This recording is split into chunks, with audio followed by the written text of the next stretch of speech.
رابعہ بصری رحمت اللہ علیہ کو دنیا سے گئے ہوئے 1200 سال ہو چکے ہیں، لیکن ان کا نام آج بھی زندہ ہے، رابعہ بصری۔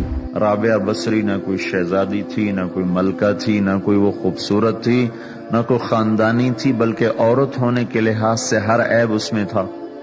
ان کی عادت یہ تھی، وہ روزانہ عشاء کی نماز کے بعد غسل کر کے کپڑے بدل کے اپنے خامن سے پوچھتی آپ کو میری ضرورت ہے؟ اگر وہ کہتے کوئی نہیں ہے تو پھر پوچھتی مجھے اجازت ہے؟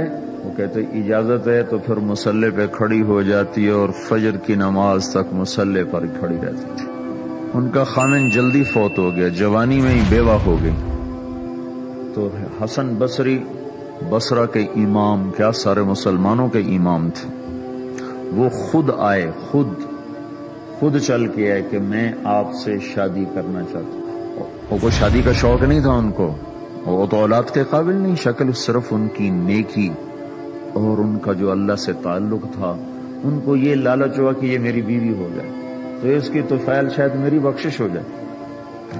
تو ان کے پاس آئے، کہنے لگے رابعہ میں آپ سے شادی کرنا چاہتا ہوں، خود پیغام لے کر آئے۔ تو انہوں نے فرمایا میری 4 باتوں کا جواب دے دو تو میں شادی کر لیتا۔ کہنے لگے کیا؟ کہ یہ بتاؤ میں جنتی ہوں کہ دوزخی ہوں؟ کہنے لگے یہ تو میں کچھ نہیں کہہ سکتا۔ اچھا یہ بتاؤ جب اللہ تعالیٰ قیامت میں اعمال نامے اڑائے گا، کسی کے سیدھے ہاتھ میں آئے گا، کسی کو الٹے ہاتھ میں آئے گا، میرے سیدھے ہاتھ میں آئے گا کہ الٹے ہاتھ میں؟ کہنے لگے یہ بھی کچھ نہیں بتا سکتا۔ کہنے لگے اچھا یہ بتاؤ جب اللہ نیکیوں کو تولے گا، کسی کی نیکیاں بڑھ جائیں گی، کسی کے گناہ بڑھ جائیں گے، میرے گناہ زیادہ ہوں گے نیکیاں زیادہ ہوں گی؟ کہ یہ بھی نہیں بتا سکتا۔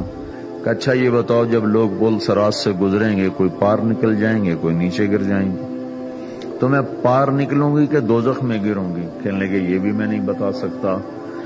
تو پھر فرمایا اچھا جاؤ مجھے تیاری کرنے دو، مجھے ان 4 باتوں کی تیاری کرنی ہے، میرے پاس شادی کے لیے وقت کوئی نہیں ہے۔ جو اللہ سے دوستی لگا لیتے ہیں اللہ دنیا ان کے لیے مسخر کر دیتے، اللہ دنیا ان کے پاؤں میں ڈال دیتے۔ تو جب ان کا انتقال ہوا، رات کو ان کا انتقال ہوا، تو اپنی خادمہ سے کہا بس 2-4 آدمی بلا کے مجھے جلدی سے دفن کر دو، کسی کو نہ بتاؤ، صبح لوگوں کو بتا دینا اور مجھے کفن دینا میری اس چادر میں جس میں میں تہجد پڑھا کرتی تھی۔ تو انہوں نے راتوں رات دفن کر کے صبح اعلان کیا، شور مچ گیا، ہائے کیوں بتایا، کیوں نہیں بتایا، کیوں؟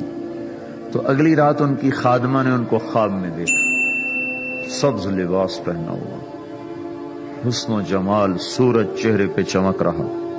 پوچھا آپ کے ساتھ کیا ہوا؟ کہا میرے اللہ نے میرے ساتھ بہت عمدہ معاملہ کیا۔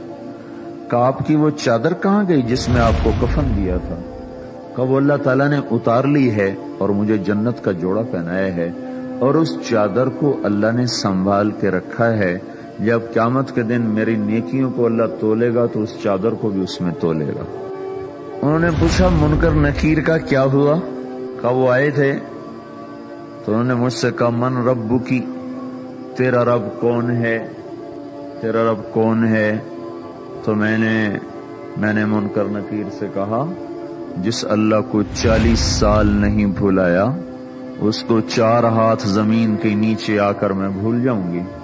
کہ جس رب کو 40 سال میں نہ بھلا سکی اس کو 4 ہاتھ زمین کے نیچے آ کر میں بھول جاؤں گی؟ تو منکر نکیر نے کہا اس کا آگے کیا حساب لینا، چلو بھائی واپس چلو۔